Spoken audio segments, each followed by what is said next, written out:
President Trump's visit is an important visit to the Muslim world. I believe that it is vital for the United States to have strong relationship with Saudi Arabia and the Muslim world. And I think the president's speech on that visit was very encouraging to Muslim people to see. He spoke about the counterterrorism, and he said that ISIS and the terrorist groups victims are mostly Muslims. And I think it's very important for Muslim people to hear the President of the United States mentioning this. What were some of the policies that were discussed during that trip? Obviously, counterterrorism was high on the agenda. I believe you opened the Center for Counterterrorism in Riyadh during that trip. What were some of the other policies? Well, we have spoke about ways to increase our bilateral cooperation on the security side, defense, and most importantly, the economic side. We have continued to work with this current administration, and we will continue to work with the United States to build this important relationship. Also, there was a big arms component for that trip. What happened there? Well, there has been always a strong cooperation between Saudi Arabia and the United States on defense procurement. We have been an important customers to American companies that have created a lot of jobs throughout our cooperation on the defense procurement, and we'll continue to work with our United States and the American companies to build our armed forces that we use to counter terrorism and malign actors in the region. Let's talk about terrorism in the region. What are the greatest threats to Saudi Arabia today? Well, I believe the biggest threats to the region and to the international security is basically Iranian regime and its proxies on one side, and ISIS and Al-Qaeda and terrorist organization on the other side. We believe that they're both two sides of the same coin. They believe in the same concept, not necessarily exactly the same ideology, but they both do not believe in the sovereignty of nations. They both believe in transnational ideological state. They both do not believe in international law. And sometimes they compete with each other and they fight each other. But when it comes to us, we're the common enemy, and they cooperate. Why are you the common enemy? Well, because we are a force of stability, force of peace, force of prosperity in the region. What we want to do in Saudi Arabia is we have currently this great Vision 2030, where we want to reform our economy to basically untap the potential in Saudi Arabia, to open our new sectors in Saudi Arabia, and to have a prosperous country, and to move our citizens forward.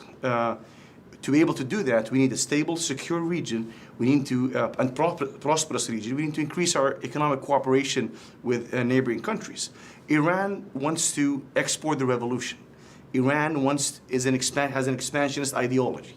Iran wants other states in the region not to be our partners, but to be under the basically Iranian expansionist project.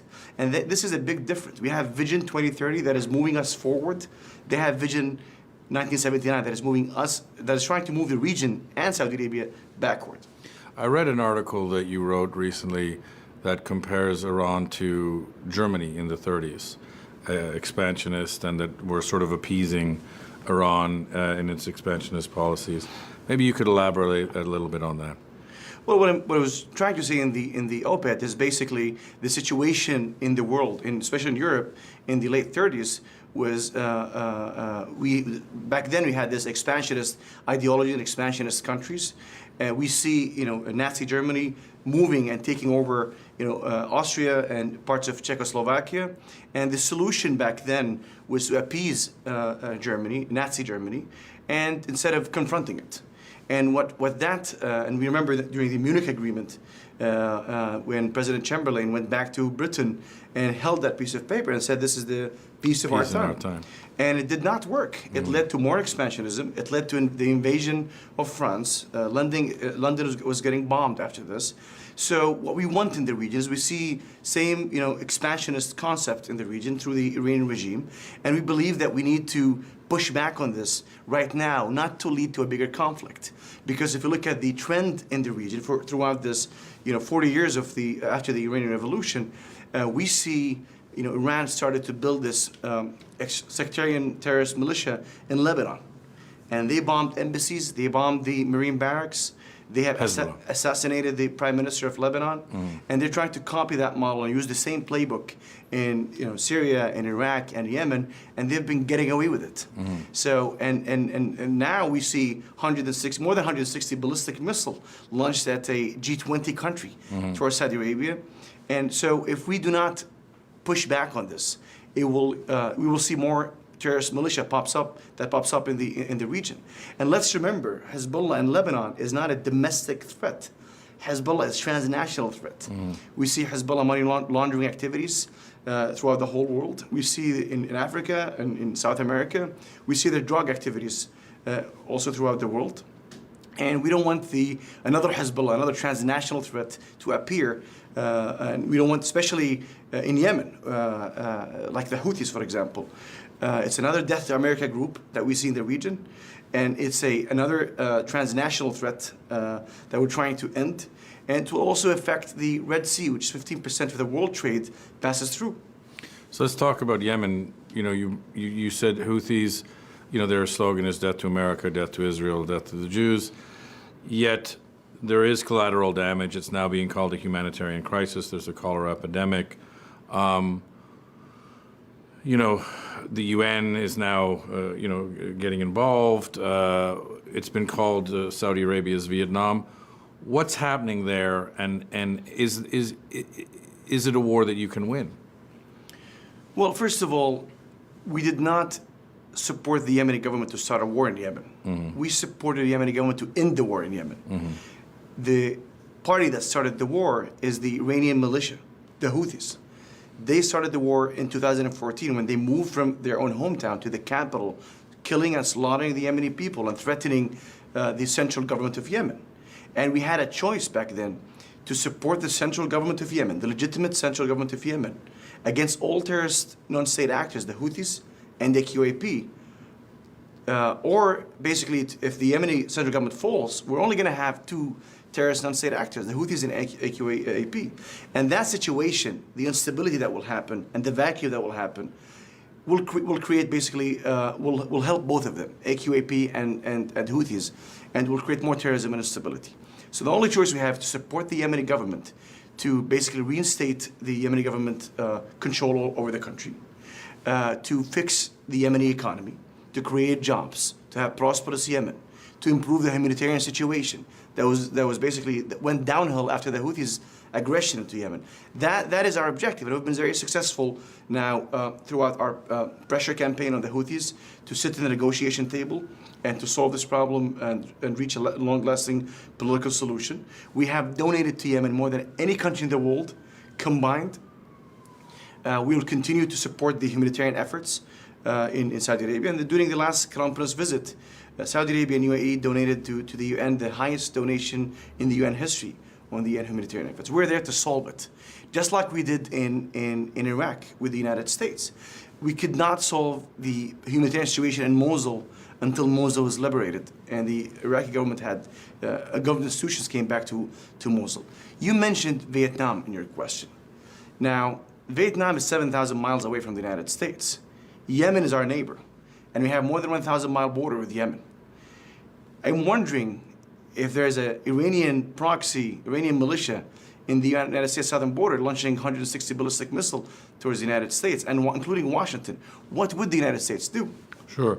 I think it's made in reference to an unwinnable war, because you have on one side Houthi rebels who say death to America, death to Israel, but who are also using people as shields for ballistic missiles, et cetera, et cetera. So you are going to get collateral damage. There is a humanitarian crisis, cholera epidemics, millions of refugees, et cetera, et cetera. Well, the only way we end this humanitarian situation once and for all is to reach long-lasting political solution based on the UN Security Council Resolution 2216, which instates clearly that the Yemeni government should reinstate its control over the country, basically. We have been very supportive of all the previous UN initiatives to reach political solution. We have done 7 ceasefires in the past. We have supported all the UN initiatives. The Houthis have been the party that violates the ceasefire every time, they have been the parties who have been basically the obstacle to reaching peace in Yemen. The former UN envoy said in his last speech in the United Nations that Saudi Arabia has been always sitting at the negotiation table and the Houthis have been always walking away. So they are the obstacle. The ball is in their court. They need to choose between being an Iranian militia in Yemen, another Hezbollah in Yemen, launching ballistic missiles and having heavy weapons, or being a political party in Yemen. We want them to be part of Yemen, not part of Iran. So let's unpack those countries that we talked about. We have Hezbollah in Lebanon. We have an increasing Iranian presence in Iraq. You have the Houthis in Yemen. So you're getting sort of Iranian presence surrounding Saudi Arabia. I mean, right now you have, let's say, 3 proxy conflicts. What happens when it ceases to be a proxy conflict? Well, what we want in the region is different than what Iran wants in the region. We want partners. We want stability. We want security. We want countries that need to be independent. Saudi Arabia has 0 proxies in the Middle East. No one can name all the Iranian proxies in one sentence in the Middle East. I do not think the Iraqi people, the Yemeni people, the Lebanese people want to be part of basically the Iranian revolution, part of Tehran. They want to be an independent country. They want to move forward. They want to fix their economy. So I don't think the Iranian controls the Iraqi people or Iraq. I think Iraqi people must control Iraq. Lebanese people must control Lebanon. And I'll give you an example of the Saudi role in these areas. I mean, look at Lebanon, for example. Saudi Arabia have been very supportive of Lebanon, political stability. Saudi Arabia have basically, in their recent history, have supported Lebanon with about more than $5 billion. Recently, in the Paris conference, to support Lebanon, Saudi Arabia have donated $2 billion. Saudi Arabia commercial exchange with Lebanon is $626 million. Saudi Arabia, basically, tourists used to be more than 20% of the Arab tourists to Lebanon. So we have been the party that is constructive in Lebanon. We send tourists to Lebanon. Iran sends terrorists to Lebanon. We send businessmen. Iran sends military advisors. We build hotels. We build the tourism sector. We create jobs. Iran create terrorists. We want Lebanon to be a better country, to be a stronger country, to be more stable. We want Lebanese people to advance, to be a prosperous country. Iran wants Lebanon to fight their own wars. Iran wants Lebanon to do their own expansionist project in Tehran. And if what the supreme leader in Iran wants is just about religion, then why do we always see a wali al-faqih, a supreme leader who comes from Iran? Why don't we see a Lebanese supreme leader or Iraqi supreme leader that the Iranian mullahs follow? We will never see that because Iran wants to use the Lebanon and Iraq and the Lebanese people as tools for their expansionist policies. So if you look at Lebanon, on one side you have Sunni. In fact, this is mandated by the Constitution. On the other, Shia and then Druze. But we interviewed Hariri for this piece, and he was saying, look, we have a problem because we have not only Hezbollah, but we have now 2 million Syrians refugees who've come in. They have Palestinian refugees. It seems like he's a sort of bastion of sanity. He's like one of the only things holding that country together. His father famously was assassinated trying to hold the country together. But there was a kerfuffle recently during the elections or before the elections when he was called to Saudi Arabia. Some people said he was kidnapped. I asked him, he said he wasn't. What happened there? Why was he called to Saudi Arabia? What happened in Saudi Arabia? And then, he went back. Well, I think you asked Saad al-Hariri, and I think that is the best answer you can get is from Saad al-Hariri himself. Right. But let me tell you how we look at Lebanon and Saad al-Hariri himself. Saad al-Hariri and his father were Saudi allies, and they are Saudi allies, and they will continue to be Saudi allies. We want Lebanese stability. We are helping Lebanon to become a more prosperous country. We want to create jobs. We want to move it forward. But look at the party that creates instability. It's not Saudi Arabia. It's the party that has assassinated the prime minister of Lebanon. It's the party that has used Lebanese people in conflict that has nothing to do with the Lebanese national security. It's Hezbollah and Iran. So if we look at it, though, it seems like there's kind of a de-escalation on the Israeli conflict, whereas there's an escalation on the Iranian conflict, not just with Saudi Arabia, but with Israel and various other countries. So the big question I have, when we talk about peace in the Middle East, and that's been a big question for a number of years, it seems like, if you're bringing up the sort of Nazi Germany allegory, that we're heading in the wrong direction. It seems like, you know, Iran is expansionist, it's supporting terrorist groups. There's conflict in Yemen, there's conflict in Lebanon, there's conflict in Syria, there's conflict in Iran. Where does it end? How do we get to this peace in the Middle East? How do we move towards some sort of sane solution? Because we seem to be going in the wrong direction. Well, that's a great question. It should be asked to the Iranian regime. We've asked them. Because we are the party that we did not launch, we did not shot any bullet towards Iran. Mm-hmm. We're not launching ballistic missiles towards Iran. They are the party that is doing all these malign activities in the Middle East. What I'm saying is we need to pressure the Iranian regime to stop these activities that will lead us to a bigger conflict. If we do nothing, just like we did in the past years, it will lead us to a bigger conflict, because 5 years ago there was no ballistic missile launched towards Saudi Arabia. 20 years ago there was no Iranian militia in Iraq. So if we the trend is a continuous Iranian regime escalation in the region that will lead to a bigger conflict. But also at the same time, Iranian regime is having problems. You know, they are basically destructive force. They're creating instability in the region. They have problem with their own country. They're using their domestic politics to serve their foreign policy, their expansionist foreign policy, instead of serving their own people. Look at the Iranian currency right now. It's at worse positions. Look at the Iranian economy. Where is it heading? I believe that the Iranian regime should stop their malign activities and focus on the Iranian people, just like what we're doing in Saudi Arabia. I mean, look at what's happening in Saudi is exactly the opposite. You know, we in Saudi Arabia since 1979 have, you know, doubled our GDP is 10 times more than 1979. In Iran, we used to have basically close GDP in 1979. Now we're more than half, more than double of the Iranian GDP. Look at the GDP per capita. The Saudi people GDP per capita is way more than the Iranians. Look at the basically life expectancy. If you live in Saudi Arabia, you'll live 4 years more than in Iran. Look at our health system. Look at our education system. Look at our social reforms, our economic reforms in Saudi Arabia.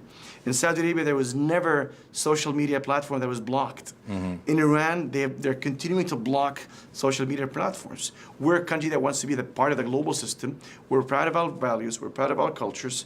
You know, we are modernizing. We are not westernizing or easternizing Saudi Arabia. We're moving forward based on our own values, but we're moving forward. We have forward-looking vision. They have a backward-looking vision. We have Vision 2030. They have Vision 1979, basically. And that is the problem. It's a clash of visions between Saudi Arabia and Iran. There was recently a controversial decision by the Trump administration to pull out of the Iran nuclear deal. I say controversial because it was controversial domestically, as well as Europe decided not to go with America. When I talked to Prime Minister Netanyahu, he thought this was a very good thing, but he also said it could lead to, you know, increased atomic capabilities by Iran, in which case Israel would have to act. What's Saudi's position on pulling out of the deal, and also what will be some of the ramifications if they do try to speed up their atomic program? Well, first of all, we stated that clearly, that we support the president's decision, because it's exactly right. He's correct. What the deal did is it temporarily stopped a weapon that the Iranian regime do not have. But it empowered every weapon that the Iranian regime already have.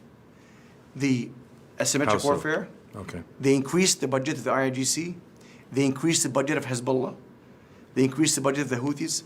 There was way more ballistic missile launched toward the kingdom after the nuclear deal than before the nuclear deal. So just to clarify, maybe it slowed down or stopped their ability to create an atomic weapon, but it increased funding of Hezbollah, Houthis, like terrorist groups, you're saying? Yes. What I'm saying is we might have temporarily stopped the weapon of mass destruction, but we created more mass destruction, basically in the Middle East. And this is not the, we expected Iran, when we supported the President Obama's decision to sign the deal, to be responsible actor in the region and to stop their malign activities. But what we saw is a negative, basically, results. We've seen Iran increasing their malign activities, increasing their support to the militias in the region, increasing the stability in the region. So that's why we do not, we supported the president's decision to withdraw from the nuclear deal. If he withdraws from the deal, and now that there's sort of a strife between U.S. and Europe on this, Iran is increasing its aggressive activities. Israel is sort of getting ready for that. Maybe Saudi Arabia is getting ready for that. The GCC is getting ready for that. Doesn't that mean we're going in the wrong direction? Doesn't that mean we're going away from peace and towards more of a conventional war? Well, in your question, you said that we'll be going to the wrong direction. Let me tell you what was the direction that we were heading towards, basically, before the withdrawal from the nuclear deal. We see more destructive, basically, activities in Syria, and more destructive activities in Iraq, more destructive activities in Lebanon, more destructive activities in Yemen. 160 ballistic missiles launched towards Saudi Arabia, including the capital, a G20 country. So Iran actions was leading to a bigger conflict. If we pressure Iran, if we make them pay a price for what they do, it's going to do exactly the opposite. It will basically stop Iran from continuous escalation that will get us to a bigger conflict in the region. And that's why we need to use all our tools and all options that should be on the table. And what are those tools? Well, we need to obviously solve this diplomatically. We need to increase the economic pressure on Iran to reach basically a better situation in the Middle East. So in America, this seems to be a quagmire. There's so many different actors, so many different names, so many different acronyms. A lot of times it gets simplified into, Shia versus Sunni. What are the two biggest things, if you could boil them down, that would lead to, I won't say peace in the Middle East, that seems, but a de-escalation of the tensions? Well, first of all, the friction between Saudi Arabia and Iran is not about Sunnis or Shias. It's about clash of visions, as I said. We have a forward-looking vision to improve our economy, to make our people's life better, basically, in the kingdom, and to move our society forward. To be able to achieve that objective, we want to have a stable, peaceful region around us, and prosperous region. We want to increase the economic, basically, cooperation. Iran wants to do the opposite. Iran has expansionist policy. They want to basically take over countries in the region. They have this destructive activities in the region that is pulling the region backward, not forward. This is the cause of friction. We have supported the Iraqi government fighting ISIS. And we're supporting, on the other side, the Yemeni government fighting Houthis and QAP. Iran is always in the sectarian side. We were always in the government institution side in Saudi Arabia. And there's a big difference on our position and the Iranian position. The Iranians will say that Saudi have funded, let's say, Wahhabism, and then therefore the extremism on the Sunni side. What do you have to say to that? Well, that is absolutely not true. Who is Osama bin Laden's number one enemy? Who is ISIS' number one enemy? What you have to do is listen to them. Listen to those terrorists and what they say. Their number one enemy is Saudi Arabia and the United States. Al-Qaeda have done 0 attacks in Iran. And Saudi Arabia have more than 100, throughout our history, more than 130 terrorist attacks in Saudi Arabia, including the Saudi government. So it doesn't make any sense if we're going to fund, basically, anything that would threaten our country. Osama bin Laden himself, in his document that was found by the United States in Abbottabad, said clearly that Iran was basically funder of their activities, and they said Iran helps them also logistically, and he mentioned Iran as a partner against Saudi Arabia and the United States. Listen to what Osama bin Laden say, look at his documents, and look at what they say also in their audio tapes. They're targeting Saudi Arabia, they're targeting the United States. Osama bin Laden's son, Hamza, he's in Iran, and he's issuing audio tapes against Saudi Arabia from Iran as we speak. if I've been to Iran, I've been to Saudi Arabia, the one thing that strikes me as very similar between both cultures is they have a very young population in Saudi, a very young population in Iran. In Saudi Arabia, there seems to be a tremendous push from the young people for change, for modernization, all different kinds of social movements. You actually see, especially the young people in Tehran, who have satellite TV and who have relatives in LA or in London, somewhat of the same mindset. Why is it so completely different politically? Because you've got young people who seem to be not that far apart. Yes. But politically, it seems to be everyone's moving Yes. 100 miles in a different direction. Here's the big difference. First of all, I think the Iranian people are great people. I think the Iranian people want to build their country. They want to move it forward, and they deserve better. The big difference is there are extremists in Saudi, but they're on the run, and they're a minority. There are extremists in Iran, but they're running the country, and they're a minority, basically. And that is the big difference between us and Iran. Look at, and you mentioned the Iranian people living abroad, basically, including in the United States. There are millions of people, millions of Iranians live in the United States and Germany and other countries in Europe. Have you seen any Saudi minority that lives in Europe or United States? We've sent hundreds of thousands of students to the United States. More than 98% of them come back. Why? What's the reason? Because they have hope, because they want to move their country forward, because they feel that their country is going towards the right direction. And even the 1.5% that continue to stay in the United States, I meet some of them. They work in Google, YouTube, and other companies in the United States. Their future project is in Saudi. They want to come back because Saudi Arabia's ambition is to serve their own citizens, to move their country forward. It's different from the Iranian regime, extremist regime in Iran. A couple more questions. I know you're busy. If you talk to the Iranians, they'll say, look, the Saudis have American military bases.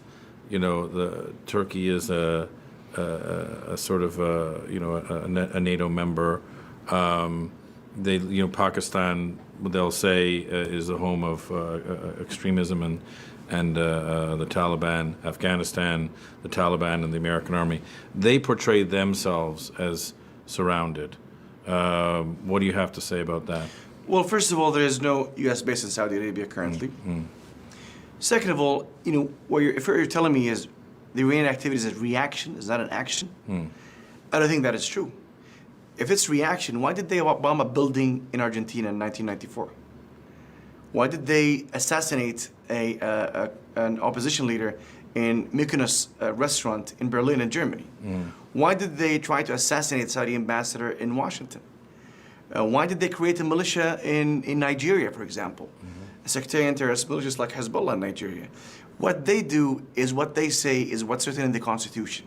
They want to export the revolution through any means possible, and that's what they've been doing since 1979. The strategic goal never changed. Their tactics have changed throughout the 40 years that passed, and that's what they've been doing since 1979. A lot has been made about the new leadership in your country, yourself and your brother. Can you please tell us where you see the region going forward in the next 5 to 10 years? What I see in Saudi Arabia is under the king's leadership and the crown prince, we have an ambitious, exciting plan to move our economy forward, to move our society forward, to move our country forward, to improve education system, health system, to improve our economy, to create basically an environment for tourism, to create basically an entertainment, to invest inside Saudi Arabia and outside Saudi Arabia. And we have been very successful since we announced this Vision 2030. And I believe that countries in the region should replicate what Saudi Arabia is doing. We should be forward-looking countries. We are proud of our past. Our past is bright, but we should look at the future as brighter. And that's our vision. People in the region should not be basically used by ISIS or Al-Qaeda or the Iranian regime to fight their own wars. They should basically work to improve their countries, to move their countries forward, to have prosperous economy, to make to create jobs, to create opportunities. And that's what we're looking for in Saudi Arabia. But if you're moving forward, and let's say UAE is moving forward, Bahrain, certain places, what happens if Iran says no, and we're going to keep doing what we're doing? We're going to keep on expanding. We're going to keep on sponsoring. We in Saudi Arabia and the international community should work together to push back on any country that is violating the international law, country that is basically pulling the world backward, country that is creating terrorist militias. That's the only option. And that's exactly what I said in my op-ed. We need to push back on these activities before we reach a bigger conflict that we all do not want. So also referenced in your op-ed, which I found interesting, is you quote Ali Reza Zakani, who says there's 3 Arab capitals that are already a subsidiary of the Islamic Revolution: Beirut, Baghdad, and Damascus. So if that's the case, where do they stop? Well, they mentioned 4 capitals: Beirut, Baghdad, and Damascus, and the 4th one, they meant Sana'a in Yemen. I don't think the Yemeni people want to be basically invaded by the Iranian regime. They want their country to be independent, and they should be independent. They have a great country and great people. And I don't think the Lebanese people want to be part of Iran. Just like what Hassan Nasrallah, the leader of Hezbollah, said in one of his videos, old videos, that Lebanon should not be an independent country. It should be part of the Iranian expansionist ideology, basically. I don't think the Lebanese people want that. I don't think the Iraqi people want that. I don't think the Syrian people want that. I don't think anyone in the region wants to be part of Iran. They want to make their country better and to move it forward. It seems that there's the region and there's Iran, and people are uniting in the region against Iran. Does His Royal Highness MBS support regime change in Iran? Well, in Saudi Arabia, our policy, we do not interfere in countries' domestic politics. It's up to the Iranian people to decide. It's not up to us. But we see the Iranian people protesting. We see the Iranian people are not happy because the regime, instead of basically fixing their economy, reforming the economy, and serving the Iranian people, they've been basically spending all that money on activities in the region that has nothing to do with Iranian people, Iranian economy. It doesn't serve the Iranian national security and the Iranian people. Thank you for your time today.